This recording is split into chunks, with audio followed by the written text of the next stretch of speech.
Okay, hello everyone, and welcome back to Return to Dark Souls 2. It is an exciting day because we're currently essentially one day away from Ashes of Arandiel for Dark Souls 3. Really looking forward to it, but we still have this playthrough to move on with. I'm probably not going to be able to, well, obviously not going to be able to finish this playthrough by Ashes, but the two playthroughs are just going to happen at the same time, so... Yeah, there's probably I don't know, maybe 2 or 3 episodes after this left for this series. And I've heard, I stay clear of spoilers for Ashes, but I've heard that it's not the longest DLC. So we'll see how long each of them take. I decided to change my equipment around. I removed Vendrick's shield because there's no point in blocking against this enemy. And I equipped, one of these stamina recovering shields, because it does help, And I also removed my bow because obviously not gonna need it. This does a lot of damage, holy shit. I'm gonna have to readjust because I have been playing Dark Souls 3 these past few days, getting my character ready. So yeah, I gotta get used to the slowness of this game. Oh, yeah, I wasn't sure what he was doing, but I forgot he does have a Wrath of God style attack. He's very close to death here, isn't he?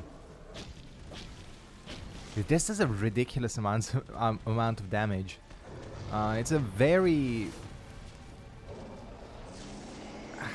weird thing because I've heard so much about this weapon being nerfed, and I'm not really seeing it.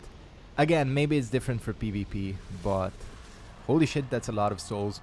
I just checked before starting. The other character I did my first full scholar playthrough with is level 157. So I think we'll go for the same level range for this character. And I know I've been using the Santir Spear almost exclusively up to this point, but the thing is I'm really enjoying this weapon. I know it's kind of weird switching this late on, but I might just continue using this thing because, again, it's so much fun, this weapon. Pretty autopilot because, well, all you're doing is mashing R1 pretty much. But, I don't know, I like it. Anyways, it is time to meet the final Manus Shard. And she's a little bit different than the other two. And you'll see why. I think I'm gonna listen to her dialogue because it is pretty important lore-wise. There she is up there. To think Father could be bested. Who are you? I'm a fucking badass, that's who I am. This land is barren. Cursed by the old chaos. It gave birth to atrocities, and the people fled in fear. Until our Lord, the Ivory King, came. My dear Lord, a most true king. It was with his magnificent soul that he built a Leon Lois and contained the spread of chaos. But the chaos would not be sated, and the king gave his own soul. Inevitably, the king was drained of vigor and plunged into the chaos's heart. The Leon Lois was frozen in time, its leader lost. I remain here to contain the chaos, honoring my lord's wishes. Guys, she has a lot to say, doesn't she? He will return. There is nothing I actually forgot she has this much dialogue.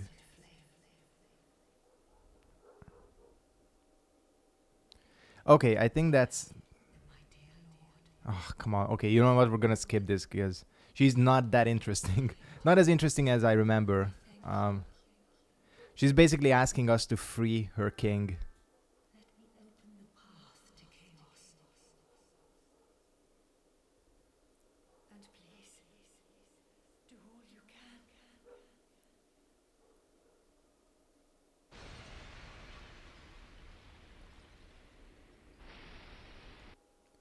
Okay, let's get going here. I just had to set my status to busy because I was getting some messages. We're gonna go ahead and get going here. Her dialogue is interesting. I just forgot how much of it there actually is. Um, the lore of this area is interesting, and I wanted to show that dialogue because they mentioned, well, this old chaos thing has been mentioned several times now, and this is one of the things that I think does tie into Dark Souls 3 quite a bit. Obviously, you know, in Dark Souls 3, okay, that's perfect actually. In Dark Souls 3, you know, there's talk of, you know, Irithil and the profaned flame and everything. Basically, back to this game, and I'm kind of all over the place here, but I'm trying to explain lore while playing. I do not think that Drangleic is geographically in the same location as Lordran. However, my quote-unquote tinfoil theory is that Eleum Lois is. Because, you know, Lost Izalith is essentially below Lordran. And obviously, the Old Chaos, which is the remains of the Bed of Chaos, is under Irithil. So I think that Irithil is geographically in the same place as Lordran is. That's why the Old Chaos is here. And obviously in Dark Souls 2, there are quite a few mentions of the profaned flame and how Pontiff Sullivan found the flame on a distant tundra under Irithil. So I think it is the same place. I know this is kind of tinfoily, like I said, but I honestly do think that Eleum Lois and Irithil are essentially the same city, which would also make this Anor Londo. Now the fact that it doesn't appear to be the same thing, you know, just could be a game design standpoint. You know, maybe they haven't thought of the lore that deeply, you know. But even this city, if you look at it, we'll get several angles of it, does sometimes bear resemblance to Anor Londo. Obviously, it doesn't have the cathedral and all that, but it doesn't look that different, to be honest with you. So I don't know. I do have a theory that the profaned flame is essentially the old chaos, and this is the power that Pontiff Sullivan took. Of course, I could be completely wrong. I honestly don't think we'll get much more lore on Pontiff Sullivan. From what I've heard, the only thing I've read of the new DLC is a spoiler-free review. I've heard that the lore mainly deals with the painted world itself, not really any of the main lore in the game. But who knows, you know, there are a ton of items to read and everything, so we might get some more information. But we have a new task now. Essentially, I do like this bit though.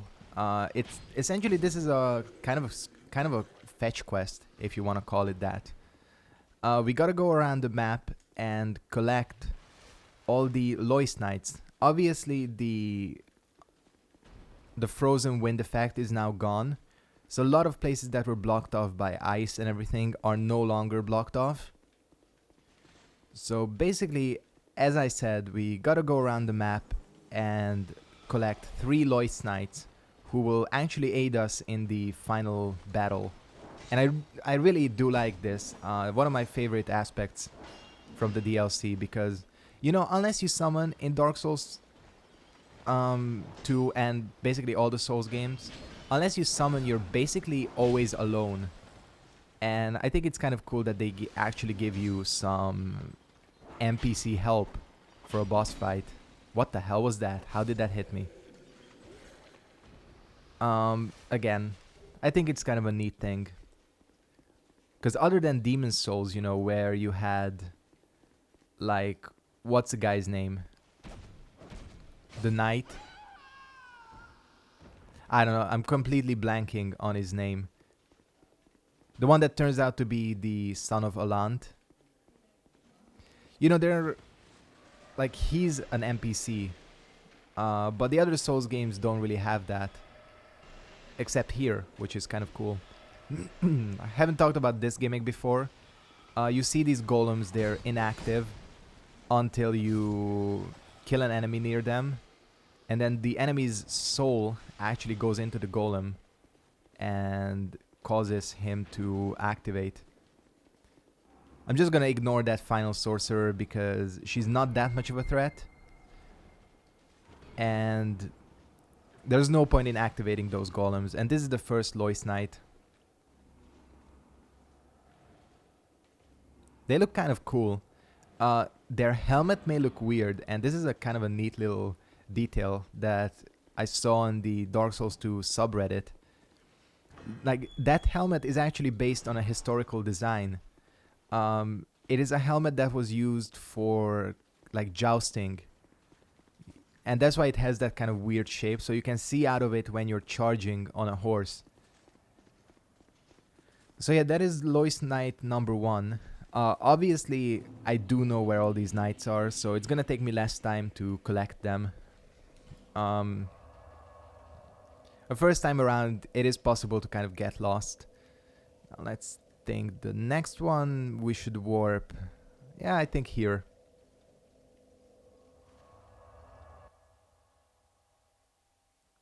There's basically one corresponding to each of the bonfires.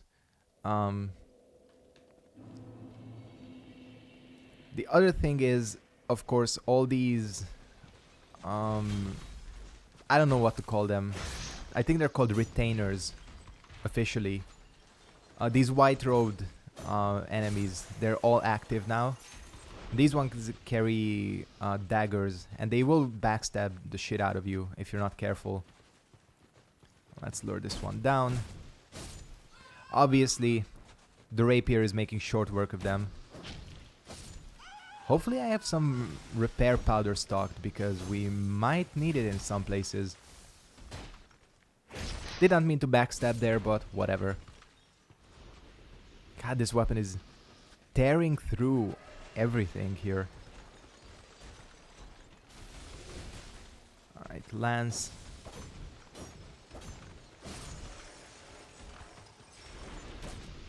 Yeah, it's just they don't even stand a chance. I guess, like, enemies don't really... I've noticed this kind of, that enemies have a hard time dealing with, like, really quick weapons. Like, the rapiers, you know, spears, long swords. Especially in this game, but it seems to be the case in all the Souls games. You know, I'm using the greatsword in Dark Souls 3. The greatsword of Judgment. And, like, enemies seem to be able to deal with that a lot better than, like, a longsword or something. How do I always screw up the roll against these enemies?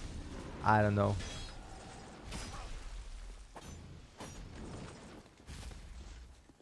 It's actually gotten a lot better, this weapon, once I fire imbued it. Like, especially this area, you know, there's bound to be... Oh, come on. There's bound to be enemies weak to fire. I have a shit ton of life gems. I have not been using them. That area, by the way, leads to the optional area of the DLC, which, like I said before, I'm not gonna do because I hate that area. I think it's the least fun area, probably in any Souls game ever. Neither the gimmick of the area or the boss interests me, so I'm not gonna do it. But that I've kind of talked about that from the start. With the frozen effect gone, these guys are also visible now. I think they would have been visible anyways because it's actually the eye of the priestess that causes them to become visible. These guys are nasty, you know, if you wander into this area while they're still, like, you still can't see them. Especially if you're using like a weapon that has stab attacks instead of slashing. Because obviously those types of weapons are not good with dealing with enemies you can't lock onto. Oh, that was a weird interaction. So I think we might be able to get most of the Lois Knights. The one I'm going for now probably takes the longest. Because there is one already in place.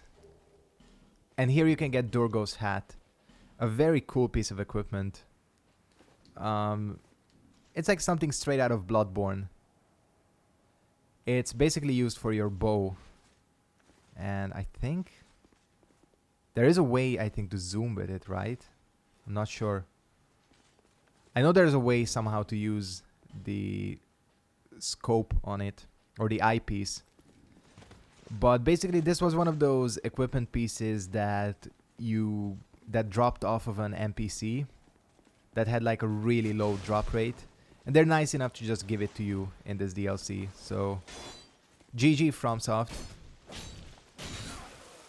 Sometimes it's a shame in this game, you know, they made like all these cool equipment pieces and they gave them all to enemies that have like super low drop rates. And it's like, when are you ever gonna see them? Like, oh shit. Forgot how many guys there are out here. Most of these runs to these Lois Knights are sort of endurance runs. Thing is, these guys can't really deal with my shield. Oh shit. These are accidental when I get the rapier's like attack from behind the shield move. I'm not trying to go for it because it's actually not that good. I think it's time to pop a repair powder. I have 7, so we're all good.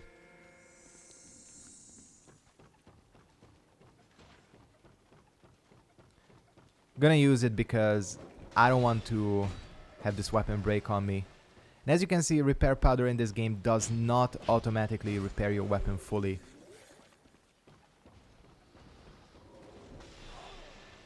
You know, if I'm ever feeling like running low, I can go back and I don't know who sells it, but I can just stock up. I have such a massive excess of souls for this character that, like, it's not even, I'm not even gonna bother worrying about anything.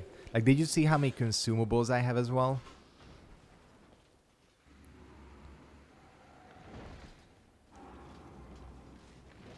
Oops. Shit, I might be dead. Yeah, I forgot that there's a gap there. Oh well.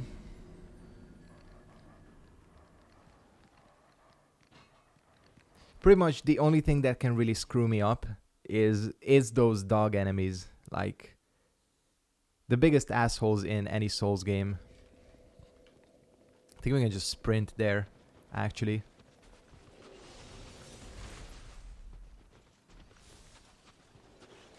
So this is gonna take a bit. I'll sprint back. I think there's no point in editing this out because it's not gonna take me that long.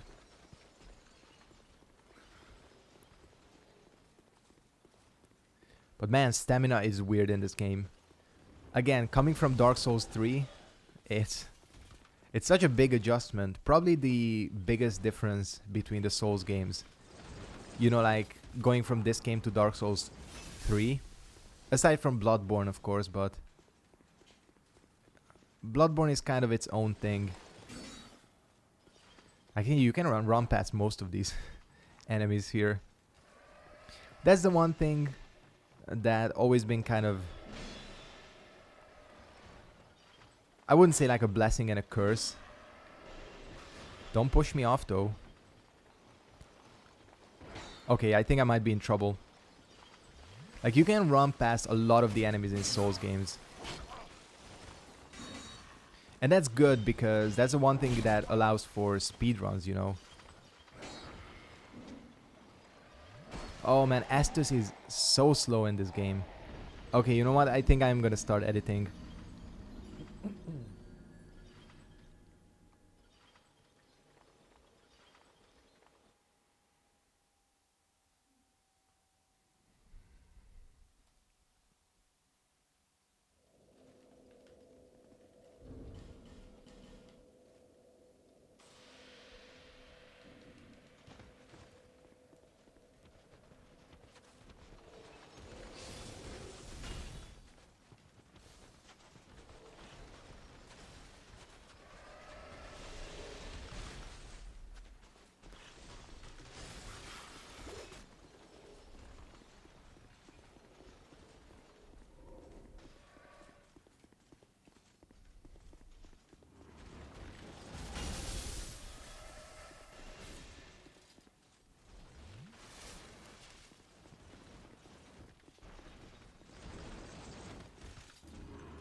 Okay, I guess we're gonna pick up from here because I just got invaded by the Forlorn. I wonder where he's gonna be coming from. Probably from up there. Yep, there he is. Alright. This is not the best place to fight the Forlorn, but I think we'll be fine. Basically, the only thing I did differently is I killed this enemy right here on the stairs. Because he's the only one that caused me trouble. Yeah, he's at a disadvantage as well because, as I talked about before, the scythe weapons in Dark Souls 2 really do badly from close up. They're essentially, well, they're pretty much the worst weapon class by far in this game. Even daggers have more uses than reapers. Because it's just, you have to be perfectly positioned for it to get maximum damage. And you know, if you're perfectly positioned, it does actually pierce through shields and everything, but those situations happen so infrequently that, I mean, it's not even worth it.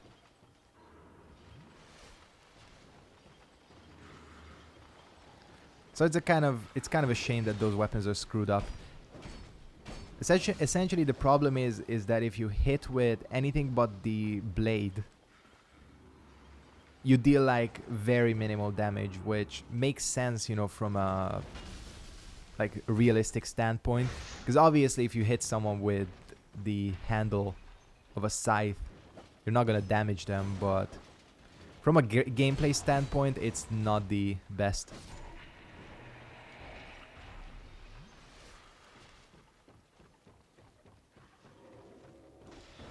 Almost done. We just gotta deal with more of these asshole dogs down there.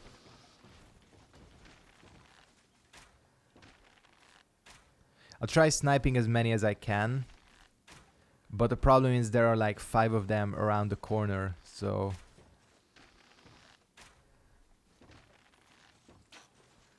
that can be kind of a dick of an encounter because you see how dangerous the dogs are, and I can't hit this one. Look at that low... like, all his movement frames are reduced, you know.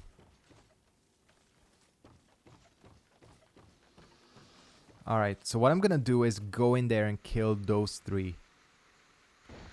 Because sometimes what can happen is you're backing away from the ones around the corner. Oh, it's a one-shot kill. We might not actually be screwed here. The ice rapier might save my ass, actually.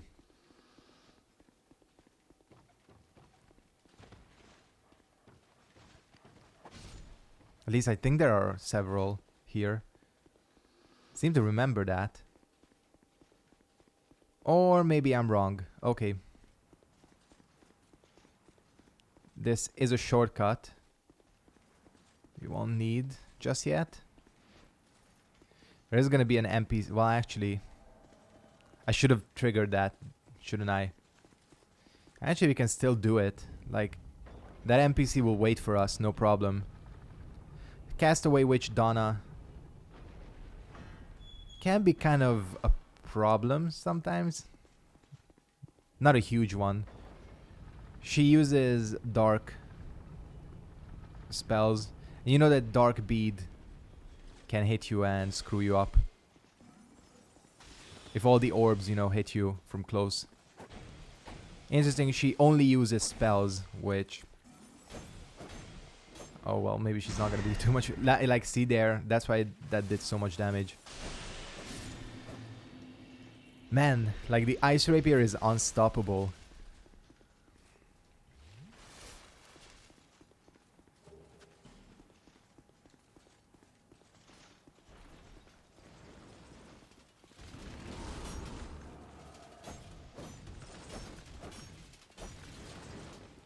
It's just like one like sequence takes these guys out.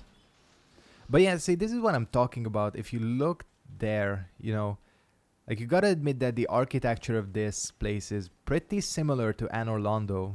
That's where we're going to get the final night. So I don't know. That's a personal theory I have, you know, and the lore is up to interpretation, so who knows? Alright, we have 2 allies, which is actually enough to do the boss fight. But I like getting the 3rd one as well, because that's how it's complete. And then the 3rd one actually helps you with the boss fight as well. Again, this is one of my favorite boss fights in this game. Definitely my favorite in the DLCs, that's for sure. It's just so cool. It's very different from anything else in the series, actually. And you'll see. I think most people know what happens. Okay, I think we're gonna head back because, well, I have a bit to cut out, but I don't think there is enough time for me to start going for the 3rd one. That is probably the longest sequence. But there is even a bonfire in the way. So instead, let's go ahead and figure out who sells repair powder. I think he does. But not infinitely. Yeah, he only sells 1. Is it Macduff, maybe? Is there even an NPC that sells infinite repair powder? There must be. I don't think they would put... They would leave out that item. So let's visit Macduff. But yeah, I think with this, there's pretty much... Yeah, like 2 episodes left after this one.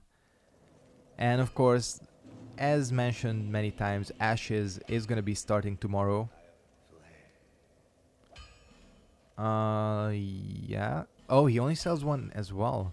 I'll buy it, because why not? But still, that's kind of weird. I don't know. I'll look it up off screen. But for now, I'm gonna go ahead and wrap up this episode here. I want to thank you guys very much for watching. Hope you enjoyed this episode of Return to Dark Souls 2. And yeah, join me tomorrow for Ashes, as well as probably another episode of this game as well. Thanks for watching, and goodbye.